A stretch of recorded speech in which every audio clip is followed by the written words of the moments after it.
که غواړئ پر ګران سئ نو کوشش وکړئ چې تاسو هم هغه ګران کړئ او کوشش وکړئ چې تاسو هم ګرانونکي واوسیږئ.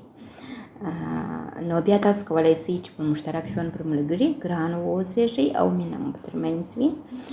او د ښځو دپاره یوه توصیه دا ده چې که تاسو خپل د ژوند د ملګري څه سوال وکړئ د هغه د ژوند اړوند، نو طبعا تاسو به دا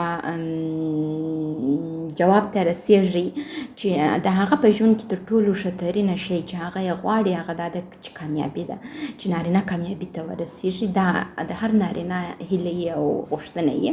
نو تاسو ښځو د هغه کامیابي ته د رسېدو لپاره د هغه سره کومک وکړئ او په دې پوه شئ چې هغه ته کامیابي رسېدل څه دي، څه یې هدف دی او څه ته غواړي ورسیږي. تاسو کومک ورسره وکړئ او هغه تحسین کړئ. هغه کله چې کامیابي پر لور ګام اخلي هغه ګام یې ورته تشویق کړئ، بیا هغه تاسو ته ډېر جذب کېږي او ډېر ستاسو خواته جلب توجه کېږي او ستاسو سره یې مینه ډېرېږي.